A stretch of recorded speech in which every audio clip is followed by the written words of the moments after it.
Hello and welcome to part 5. This part is titled, or at least this video is titled, Final for Now. And the reason why I say for now is because as this course goes along and as I get feedback from you, I hope to update it. I hope to add more videos, more content. Maybe I'll even remove some of these videos and replace them with ones that are better. Um, so yeah, as I hear from you, maybe I'll find out that there's something I could have explained better, or maybe something I overlooked. I hope I didn't, but who knows? I mean, anyone can make a mistake, right? So, um, I know that sometimes when someone knows something very well and they're trying to explain it to someone who's brand new, sometimes the person might skip gaps or just um, jump from point A to point D without going through point B and C. So I hope I haven't done that, but I'm open-minded and I'm open to receiving feedback. I look forward to just adding more content to this and explaining things in a little bit more detail.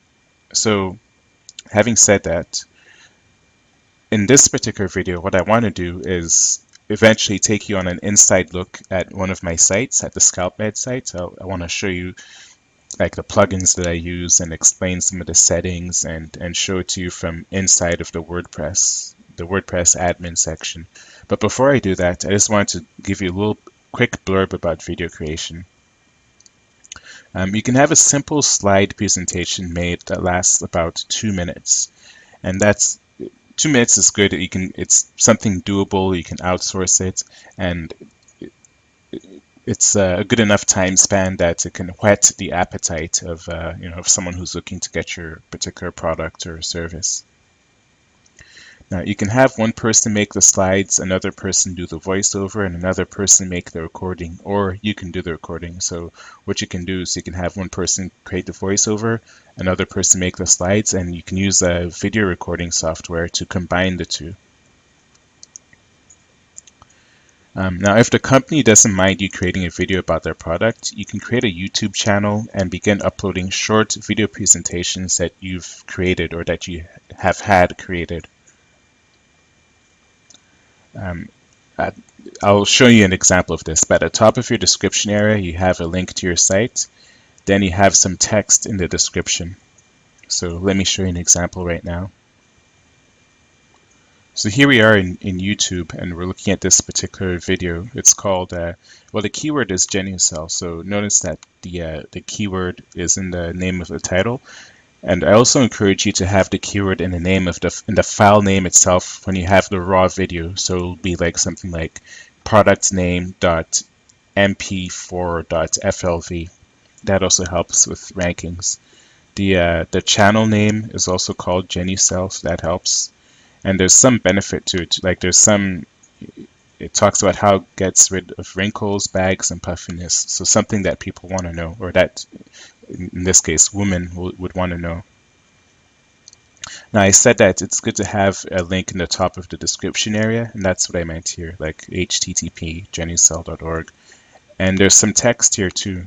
Having text in the description area is good because it helps with your rankings, so that the search engines can read it, and it's more. Someone said it's more food for the search engines. You can create a script, and the person who reads the script can read the script, and you can post a script here too. That way you can be more efficient with your time and your content. So yeah, I just wanted to show you that. Now this particular video could have been done a little bit better, but at least all the ingredients are there. There's a video. It's about 3 minutes long. The title has the keyword in it, plus some type of interest in it. It's been seen, over 4,000 times. It could have been a little bit better, I guess. It's got 4 dislikes and only 3 likes. That's fine. It still ranks. It has a link to the site. So this would be your link to your site here, and some description, some text in the description. Now, as for Facebook, with the company's permission, and it's always good to get permission before, like I said, before getting a domain name with the product or company's name in the domain name, or making a YouTube channel or a Facebook page, because it's just a good idea so that um, there's no problems in the future, so that the company doesn't come back and say, hey, you're using our domain name, or hey, we don't like your YouTube videos with our brand name in the title. Even though other people might do it without asking permission, it's just the respectful thing to do. Anyway, with the company's permission, you can create a Facebook page and syndicate your site's content onto it. So basically, you just, I think everyone knows how to create a Facebook page. Then, when you make a post to your site, you update the Facebook page with a link or that post on your site. You link from the Facebook page to your site or to your post.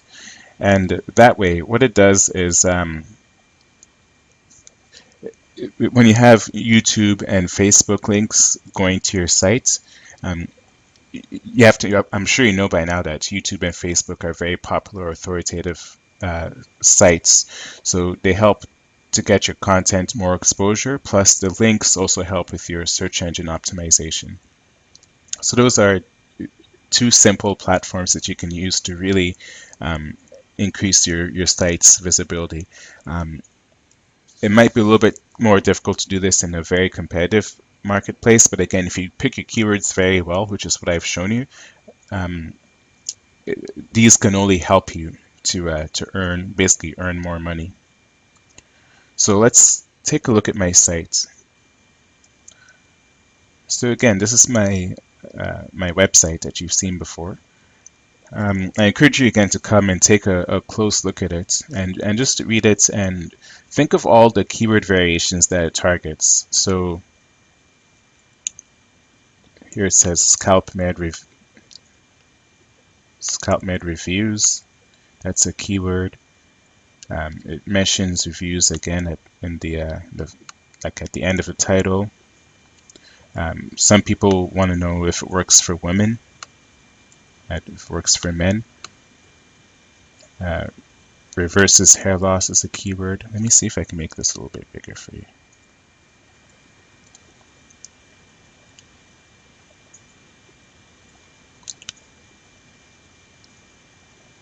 Some people are concerned that it might cause itchiness, or at least that products in its category might irritate scalp or cause itches. I assure people that it doesn't, or that at least it shouldn't. There's a link to an authoritative site, the National Institutes of Health.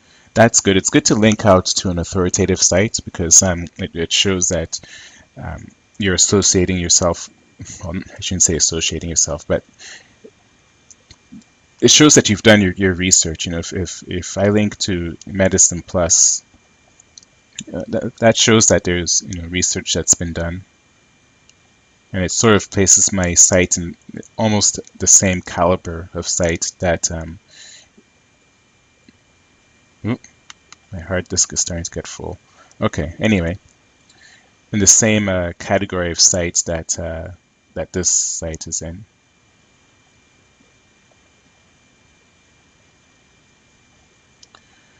Another thing I should show you is at the bottom of this site, there's links to About Us. I have an affiliate agreement, anti-spam policy. These sites are not, or these pages aren't necessarily content pages, but they're good to have. I call them legal pages.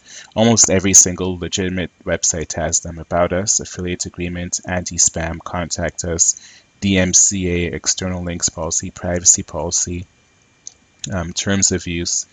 It's good to have those as standard on your site. It just makes the site look more legitimate.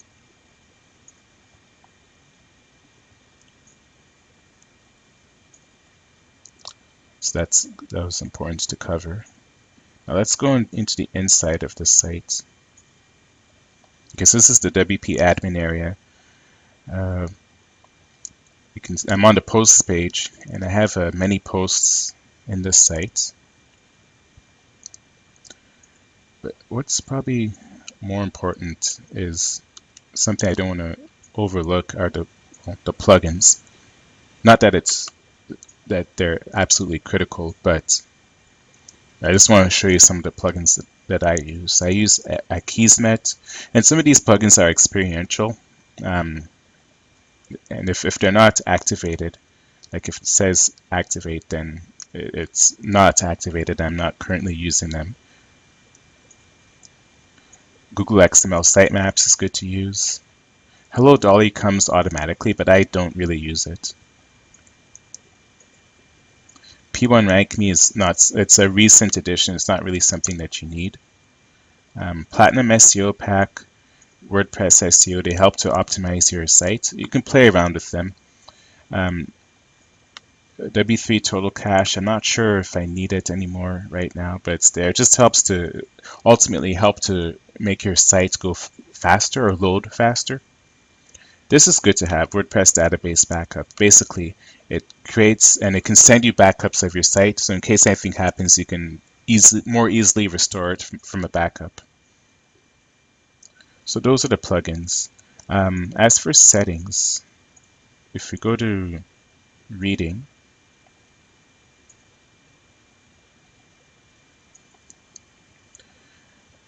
front page displays a static page, and the front page, what I did is in WordPress you can have pages and posts. Most of the content, like most of the articles, are posts. You can see, or well, anyway, usually most of my articles are posts. But what I did for my front page to make it my permanent homepage static is I used this particular page, Scalp Med Reviews.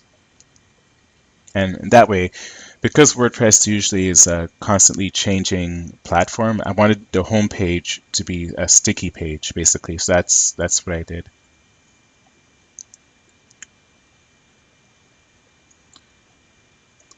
So I think those are at least some of the key ideas or the key aspects of the sites that I have.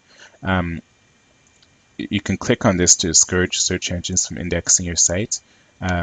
This is good to have at the beginning before you launch your site, so that if there's anything you don't want to be indexed, you can have it checked. But when you're ready to launch your site, make sure you uncheck this. And that's it for now. My hard drive space, because I've been creating a lot of videos, my hard drive space is running a little bit low. So what I'll do is I'll end this video now, and then I'll try and maybe add another video to the end of this.